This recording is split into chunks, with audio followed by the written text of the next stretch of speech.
Masih di Sapa Indonesia Malam bersama saya, Friska Clarissa. Presiden ke-7 Republik Indonesia Joko Widodo memerintahkan barisan relawannya mendukung pemerintahan Prabowo Gibran hingga 2 periode. Jokowi bilang ia sudah menyampaikan perintah tersebut sejak awal. Pernyataan Jokowi ini mengonfirmasi perkataan Ketua Umum Barisan Relawan Prabowo Presiden Barajp Willem Frans Ansanai terkait arahan mendukung Prabowo Gibran hingga 2 periode. Tapi Jokowi enggan menjawab apakah Prabowo Gibran akan kembali maju di Pilpres 2029 mendatang.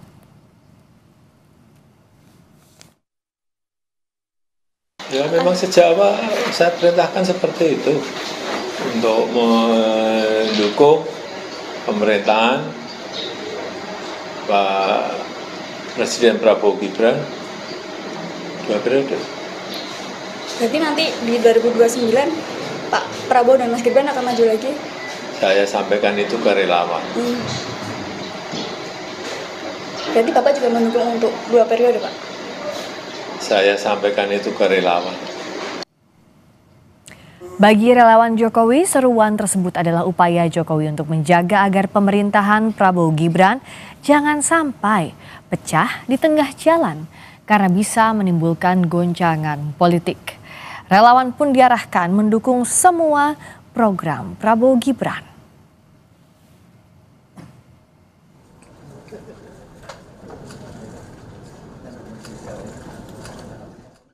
Nggak ada yang salah yang disampaikan Pak Jokowi. Soal kita diinstruksikan mendukung pemerintahan Prabowo Gibran itu kan karena Pak Jokowi sangat sadar bahwa pemerintahan presiden dan wakil presiden itu satu paket utuh. Yang nggak boleh dipecah di tengah jalan, karena ketika dipecah di tengah jalan itu akan menimbulkan gejolak-gejolak bom waktu politik yang membuat energi bangsa ini akan hilang, capek mengurusi dinamika politik yang lepas dari kontrol. Sehingga maksud baik dari Pak Jokowi adalah tolong dibantu program-program pemerintah Prabowo Gibran sampai selesainya, ya. Kalau 2 periode ini kan kita lihat dinamika ke depan. Sementara itu Partai Golkar menilai wajar relawan Jokowi mendorong pemerintahan Prabowo Gibran berjalan 2 periode.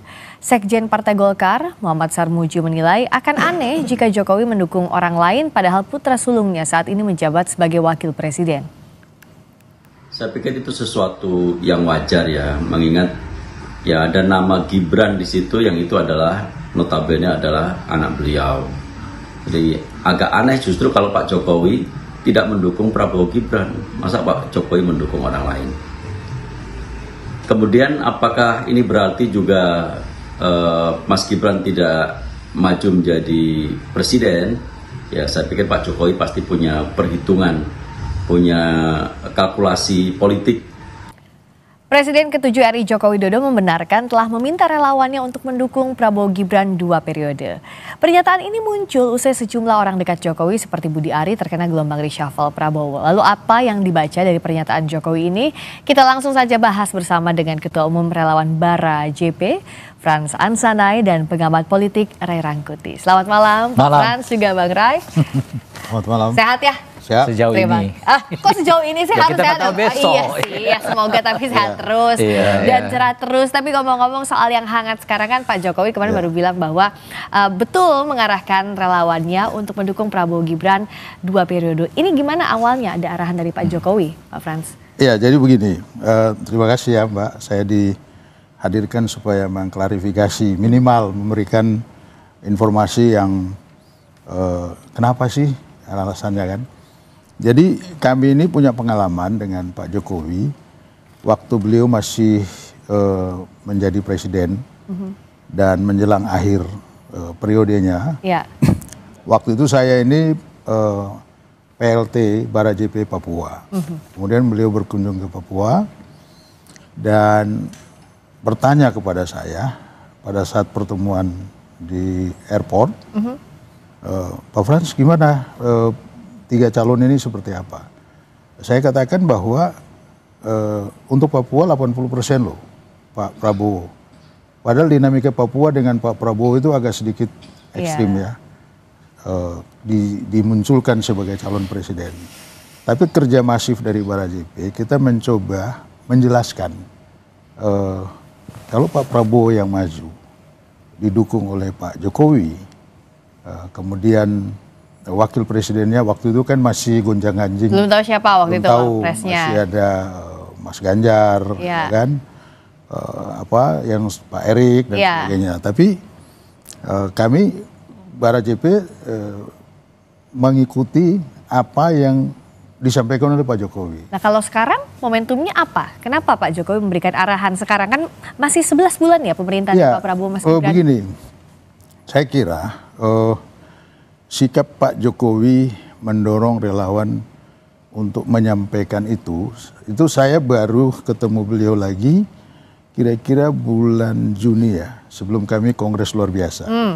Jadi kita ada kongres luar biasa, terus saya melapor karena beliau pembina, saya izin lapor Pak karena mau kongres luar biasa. Kemudian panitia ketemu, gimana arahan Bapak? Ya dukung Prabowo Gibran 2 periode. Itu Juni atau sekarang ditekankan lagi? Juni. Juni waktu itu ya? Untuk Barajepe. Untuk Barajepe khusus. Saya nggak tahu relawan lain. Tapi untuk Barajepe bulan Juni. Kemudian kita kongres, begitu kongres saya terpilih dari semua daerah di Taman Mini. Dan ya saya bluffing langsung. Barajepe konsisten mendukung arahan Pak Jokowi. Bahwa kita mendukung Prabowo Gibran 2 periode. Nah kalau pernyataan Pak Jokowi kan baru ya, kemarin itu mengatakan bahwa ada arahan. Ada arahan baru lagi soal ini? Bagi Barajepe arahannya jelas waktu kami bertemu beliau dan arahannya seperti itu. Nah ini kan banyak relawan yang juga bertemu dengan beliau. Nah relawan Pak Jokowi ini kan banyak yang mengklaim atau mungkin juga memang bekerja bagi Pak Jokowi di periode yang lalu, dan itu disampaikan secara umum baik kepada semua relawan, berarti di dalamnya ada Barajepe. Nah, tapi yang ingin saya katakan kepada Barajepe disampaikan seperti itu. Nah, buat kami ini amanat, karena Pak Prabowo dan Pak Jokowi ini kan take over pergantian pemerintahan untuk melanjutkan.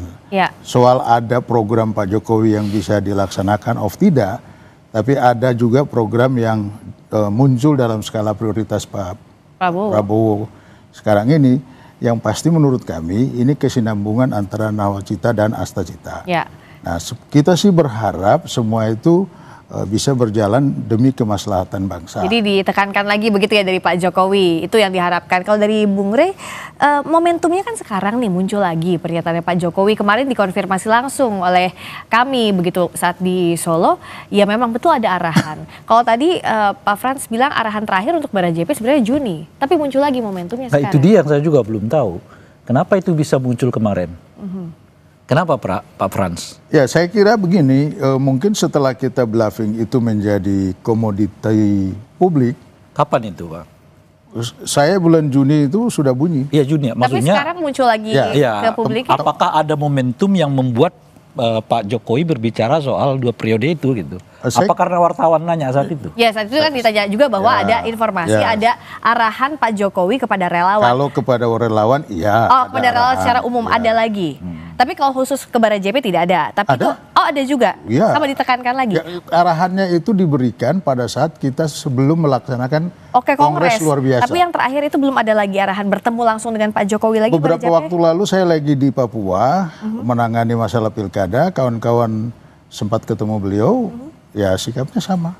Nah, saya melihatnya jadinya begini, setelah mendengar penjelasan Pak Frans ya, ada 2 menurut saya. Ada apa itu Bang? Pertama, ini untuk menegaskan kepada publik bahwa posisi politik Pak Jokowi itu berada di dalam lingkaran kekuasaan Pak Prabowo gitu ya. Karena sejak peristiwa tanggal 27 sampai ke tanggal 30 itu kan banyak orang bertanya-tanya di mana Gibran, di mana Gibran gitu. Jadi ada kesan bahwa Gibran itu tidak berada dalam lingkaran yang disebut dengan kekuasaan itu gitu. Nah mungkin karena itulah Pak Jokowi mengatakan jangankan 1 periode, 2 periode pun kita akan dukung, kan kira-kira gitu. Menjawab isu kalau adakah perpecahan atau tidak ingin dibantah dengan ini itu begitu. Makanya, iya, jadi, termasuk yang lebih dalam isunya kan soal apakah kemungkinan Solo juga ada cawe-cawe di dalam peristiwa 27-31 itu kan kira-kira gitu. Unjuk rasa. Iya unjuk rasa itu kan isunya di mana-mana kan soal itu.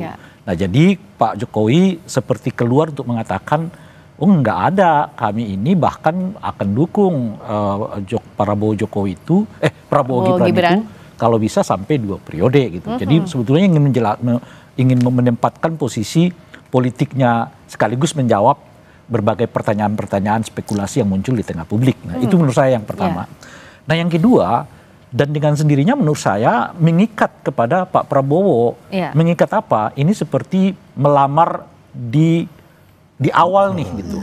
Karena kan kalau 2029 kita belum tahu apakah Pak Prabowo akan bersama dengan Gibran terus atau Pak Prabowo dengan calon-calon yang lain. Gitu. Nah dengan menyatakan bahwa skenario Pak Jokowi bersama relawan dalam ini seperti Barajepe itu akan tetap ingin menduetkan 2 orang ini gitu. Jadi sebagai paket ya, bukan satu saja Pak Prabowo saja. Dalam konteks itulah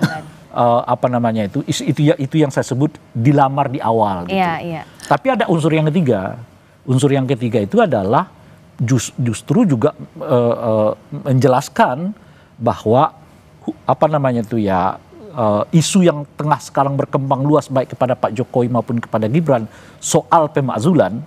Kalau ke Pak Jokowi soal ijazah, ke Gibran sekarang soal pemakzulan, baik yang datang dari unsur mantan purnawirawan TNI maupun sekarang dengan kasus ijazah SMA-nya. Ingin mengatakan bahwa ini satu paket, bukan orang per orang. Jadi nggak bisa misalnya kalau ada mau mendorong Mas Gibran untuk mundur, tapi kan itu harus sepaket begitu ya. Harus dirujuk kembali ke pernyataan Pak Prabowo dahulu.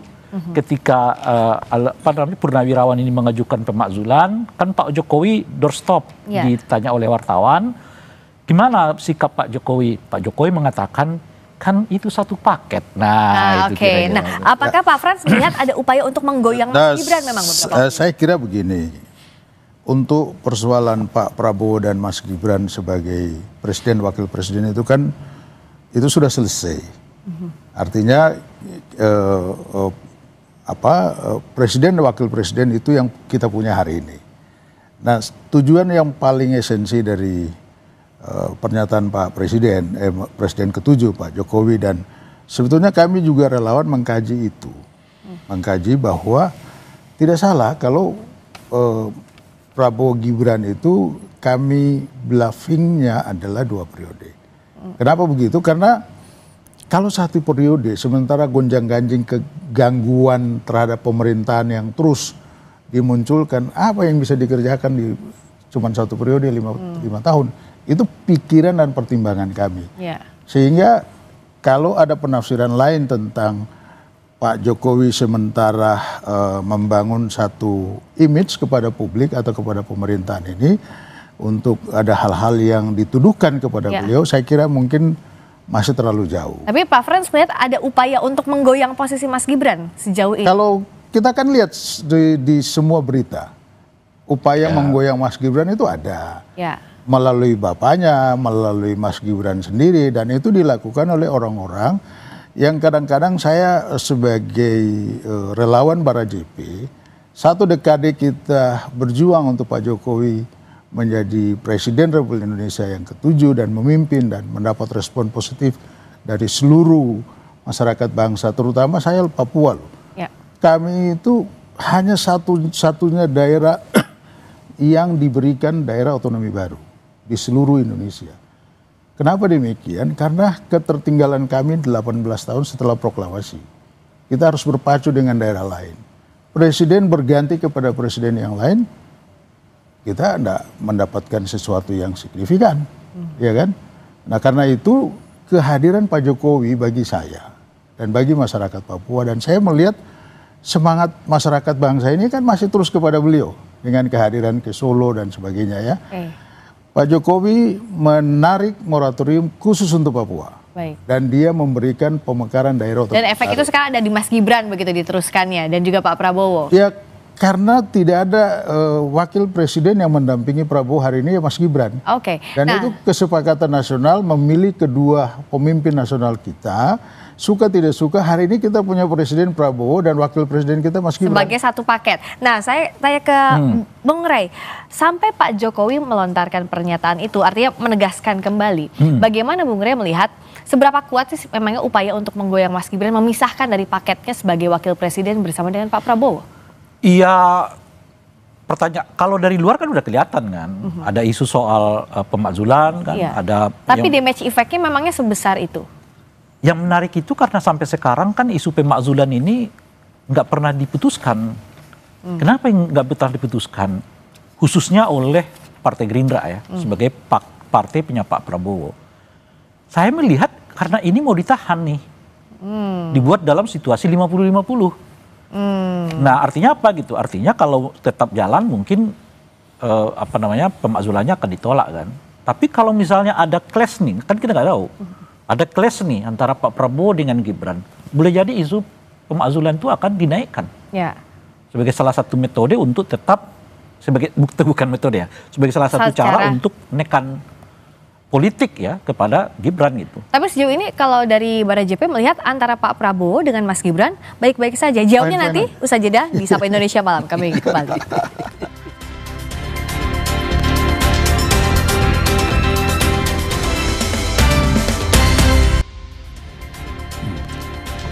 Kita masih membahas soal Presiden ke-7 Joko Widodo yang membenarkan telah meminta relawan yang untuk mendukung Prabowo Gibran 2 periode, masih bersama dengan Ketua Umum Relawan Barajp Frans Ansanai dan juga pengamat politik Ray Rangkuti. Dijawab dulu tadi Pak Frans, memangnya sejauh ini kalau Barajp melihat hubungan antara Pak Prabowo dengan Mas Gibran ada retak-retak atau so far so good? Iya begini, kalau kami sebagai pendukung ya, Pak Prabowo dan Mas Gibran waktu pemilu Pilpres 2024 sampai hari ini biasa aja gitu. Ini kan opini yang dibangun dari luar, seolah-olah ada retak dan sebagainya. Dan terhadap Pak Jokowi juga demikian. Ya, saya kira Pak Prabowo ini, saya baru ketemu orang yang hatinya seperti itu. Ya, banyak rivalnya di periode-periode sebelumnya semua dimaafkan oleh beliau. Apalagi dengan seorang Presiden ke-7 Jokowi yang pada saat beliau terpilih di periode kedua, beliau datang ke rumah Pak Prabowo rivalnya dan minta kesediaan untuk sebagai pembantunya di dalam kabinet beliau. Kemudian dipulihkan pangkatnya dan sebelum menjabat kembali menjadi jenderal penuh. Artinya Pak Prabowo ini pasti punya hati yang berbeda dengan tanggapan banyak orang. Sehingga menurut saya hubungan harmonis antara Pak Jokowi dan Pak Prabowo dan Mas Gibran, saya kira tidak ada masalah. Ini kan riak-riak ini kan siapapun pemerintahan di negeri ini, jangankan di negeri ini, di pusat, di provinsi, gangguan itu selalu ada. Jadi menurut saya itu hal yang biasa. Apakah riak-riak ini dibacanya nggak cuma soal tadi ya, soal ijazah aja, tapi juga reshuffle misalnya. Ada beberapa orang yang diasosiasikan dekat dengan Pak Jokowi diganti. Ada juga misalnya Bung Ray, dilihat sejauh ini sama Mas Gibran juga porsinya jarang juga bersama di reshuffle ataupun dalam pertemuan dengan Ketua Umum Parpol dan sebagainya. Ya tadi kalau disebut retak, saya kira memang ada retak, tapi belum terbelah. Indikasinya apa? Indikasinya tuh? Ya Anda sebutkan itu tadi kan. Saya kira kalau retak itu dimulai dari sejak Pak Prabowo mendatangi Ibu Mega kan. Pasca Lebaran, di hari Lebaran Idul Fitri dulu kan. Dan sinyal yang lain itu adalah amnesti kepada Pak Hasto gitu kan. Kemudian anggota kabinet berapa? Ada 4 sampai 5 yang merupakan anggota kabinet yang sebelumnya dengan Pak Jokowi juga sekarang direshuffle oleh Pak Prabowo. Nah, ada terus soal tampil menampil kan, misalnya ketika ada 3 momentum tuh, ketika ketua-ketua partai diundang ke istana, Pak Gibran tidak ada kan. Lalu ketika Presiden melantik anggota kabinet 2 kali, wakil presiden juga nggak ada. Yang paling menarik itu ketika acara Maulid kan. Presiden di sini, wakil presiden di sini, di tengah-tengahnya ada orang gitu loh, Bang. Jadi agak kurang lazim sebetulnya di dalam tata krama duduk presiden wakil presiden kita, antara presiden dengan wakil presiden ada jeda itu agak kurang lazim gitu. Bahkan seperti kita ketahui kalau presiden membawa katakanlah pasangan hidupnya diletakkan di sini gitu ya, yang wakil presiden diletakkan di sini. Jadi bahkan pasangan hidup pun tidak boleh membuat mereka ada jeda. Nah, gitu. ini apa dampaknya kalau Bung Rey melihat kalau dengan beberapa faktor tadi dianggap kok kayaknya ada keretakan, tapi kan dari internal mereka bilangnya ya nggak ada apa-apa pasti. Nah, bagaimana mengukurnya? Apakah betul baik-baik aja atau enggak? Itu makanya salah satu yang paling krusial seperti yang saya sebutkan tadi itu kan, karena hingga hari ini misalnya Gerindra belum menetapkan bahwa usulan pemakzulan itu ditolak. Oke, jadi Pak Prabowo sama Mas Gibrannya andai kata baik-baik saja, tapi di sekitarnya termasuk partai politik apakah baik-baik saja juga betul-betul mendukung kedua paket itu sebagai kesatuan untuk maju 2 periode, Pak Frans? Saya kira kalau partai politik itu begini Mbak, belum ada partai koalisi Indonesia Maju yang mengeluarkan pernyataan seolah-olah seperti yang kita mendapati praduga dan lain-lain dari pengamat atau siapa aja ya. Karena sikap partai politik seperti Golkar misalnya itu menekankan 2 periode. Ya, soal pernyataan misalkan karena Mas Gibran itu anaknya Pak Jokowi, jadi wajar Pak Jokowi sampaikan. Tapi saya lihat dari koalisi Indonesia Maju masih nyaman, ya, masih belum terlalu yang kita bayangkan bahwa Mas Gibran akan disetujui misalkan pemaksulannya, ya. Dan yang kedua, saya ingin kembali kepada pernyataan tadi yang Pak Jokowi menyampaikan kepada kami relawan Barajp 2 periode. Sebetulnya ini semangat kami relawan yang sudah lama sebetulnya.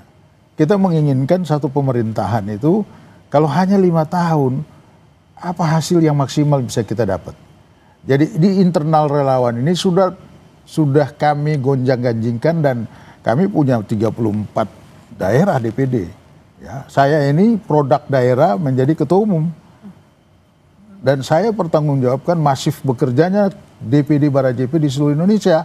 Karena itu saya sangat yakin bahwa kekuatan relawan ya yang dianggap oleh beberapa pengamat tidak perlu ada di dalam kancah politik nasional, saya kira keliru. Relawan itu satu komunitas yang mempunyai kekuatan sangat kuat. Mendukung partai politik, mendukung calon kandidat presiden, wakil presiden di daerah pun. Saya baru menangkan gubernur Papua dengan semangat relawan ya. Artinya bahwa peran relawan ini dianggap penting untuk mendukung Prabowo. Bagi saya sangat penting untuk mendukung Prabowo. Apakah juga Bung Rey melihat bahwa yang Pak Jokowi ingin sampaikan bahwa pengaruhnya Pak Jokowi akan terus dikedepankan? Persis. Jadi kan sebetulnya pertanyaan dalam bahasa yang lain, pertanyaannya itu adalah apakah mungkin Pak Prabowo juga akan melirik lagi Gibran sebagai calon wakil presiden? Karena salah satu unsur utama bukan hanya kepada Gibran ya, kepada siapapun calon wakil presidennya Pak Prabowo, yaitu elektabilitas. Apakah elektabilitas Gibran misalnya masih seperti elektabilitas di tahun 2024? Ya kalau elektabilitasnya masih so good ya udah. Apakah juga pengaruh Pak Jokowi di 2029 masih seperti kita alami di 2024 gitu. Dan saat yang bersamaan, apakah partai-partai yang tadi Anda sudah sebutkan tadi itu akan siap untuk mendukung kembali 2 pasangan ini, mengingat bahwa kita sudah tidak ada presidensial threshold. Jadi boleh jadi partai-partai yang lain juga akan dorong kader mereka. Sendiri. Kalau saya nggak diangkat ya saya akan jalan sendiri kan kira-kira gitu.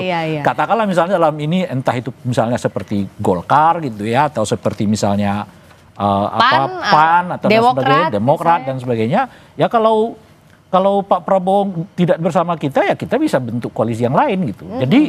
Jadi menurut saya persis pertanyaannya ada di situ. Makanya saya mau mengatakan tadi itu ini seperti melamar di awal gitu. Pak Jokowi melamarnya di awal sehingga dengan begitu ada orientasi yang lebih fokus lah bahwa Prabowo Gibran ini selama 4 tahun ke depan ya akan dipatok kembali untuk maju pada periode berikutnya. Oleh karena itu elektabilitas di antara keduanya harus tetap dijaga gitu. Nah, itu yang saya lihat. Nah, mengawal ini sampai 2 periode seperti apa? Karena kan PR-nya jauh lebih besar. Tadi Bung Rey sudah bilang bahwa presidential threshold-nya aja nggak ada. Jadi semuanya punya kesempatan yang saya sama. kira itu tidak merupakan sesuatu yang menurut kami kita harus berpikir bahwa nanti siapa aja silakan aja. Okay. Tapi bagi kami Prabowo Gibran itu harus kita kawal. Kenapa demikian? Karena mereka telah memulai satu periode pertama. Toh nanti di periode kedua elektabilitasnya bagus dan mereka maju terus, ya kita tetap kawal, saya bilang. Yeah. Nah, kenapa demikian? Karena tadi parliamentary threshold-nya sudah berubah. Silakan siapa aja mau mendaftar. Sepanjang Barajepi dengan misi utama mengawal Prabowo 2 periode dengan Mas Gibran, ya kita berharap itu akan terus berjalan. Ya, saya ingin mengingatkan, menanggapi sedikit Mas Rey tadi katakan bahwa seolah Pak Jokowi ingin meramal dari melamar dari awal. Saya kira ya boleh-boleh saja, ya, tanggapan boleh aja. Tapi saya nothing tulus ya melihat sikap Pak Prabowo dan Pak Jokowi mengarahkan kita. Bertanya dulu sama kami seperti apa. Ya. Jadi ada request dari kami relawan, minta kedua itu. Jadi Pak Jokowi ini kan selalu bertanya dulu. Jadi itu usulan dari relawan. Oke, 2 periode aja maju satu paket begitu. Dan memang itu maunya kami relawan gitu. Nah, karena itu Pak Jokowi ya tinggal menyampaikan, ya itu mau tanyakan sama relawan. Oke, nah terakhir Bung Rey, jadi untuk kalau ini mau sampai memang goal 2 periode, apa PR-PR besarnya? Karena tadi ada banyak banget tantangannya. Sekarang masih 11 bulan aja dari partai politik, dinamikanya udah sangat tinggi. Apalagi masih jauh itu 2 periode. Iya kan selalu adalah soal ekonomi kan, itu yang paling utama tuh. Itu pertama. Dan yang paling menarik untuk dilirik itu adalah soal IKN kan. Apakah setelah 2 periode misalnya Pak Prabowo berkenan untuk pindah ke apa namanya? Meskipun sudah bilang mau ibu kota politik kemarin. Wah, lain lagi. Enggak, itu menarik pernyataan itu. Iya. Itu makin menguatkan bahwa tidak ada minat kan untuk ke sana. Jadi hanya ibu kota politik saja. Ibu kota politik. Jadi artinya bukan ibu kota negara kan? Oke. Itu semakin. Nah itu dia. Jadi itu yang kedua. Nah yang ketiga adalah soal ini kan menariknya ya, Pak Frans ya. Gibran ini nggak punya partai. Ya. Tapi memang tak kalah punya relawan kan. Nah artinya Pak Prabowo tetap membutuhkan kekuatan yang bisa mengamankan beliau nanti di parlemen. Kan? Nah membangun koalisi besar seperti yang sekarang boleh jadi mungkin agak sulit untuk 2029 yang akan datang. Sebab ada peluang bagi orang sekarang untuk siapapun bisa maju di situ. Gitu. Dan relawan juga melihat ini ya. Berarti disitulah saya malah berpikir nih, jangan-jangan juga Pak Prabowo sedang menyiapkan orang lain untuk ikut bersamanya nanti 2029. Dan boleh jadi nama itu salah satunya adalah Puan Maharani gitu. Terakhir singkat, kalau disebutin nama lain ada sebut Mbak Puan. Kalau Barajepi tetap yakin pasangannya Prabowo Gibran? Bukan itu pertanyaannya. Kalau Prabowo Puan Maharani, Barajepi gimana? Iya. Gitu. Kan pasti akan tetap Prabowo. Saya kira ini pertanyaan masih pagi. Masih jauh lah ya. Saya ingin menanggapi tadi itu Mbak. Artinya begini, kita bicara partai politik dengan kekuatan basis, ya. Suka nggak suka partai politik itu membutuhkan relawan karena basis. Memilih partai politik itu bukan pengurus toh, ini kan masyarakat umum. Dan komunitas masyarakat umum yang tergabung dalam berbagai relawan itu menentukan. Nah kalau basisnya kuat, suka nggak suka partai politik itu akan juga memilih. Jadi masih panjang PR-nya, silakan taruh, masih jauh 2 periode, 1 periodenya masih jauh juga soalnya masih ada 4 tahun ke depan. Terima kasih juga Pak Frans, terima kasih yang sudah hadir. Sampai ketemu lagi. Berikutnya saudara tetap di tempat dulu Bapak-Bapak.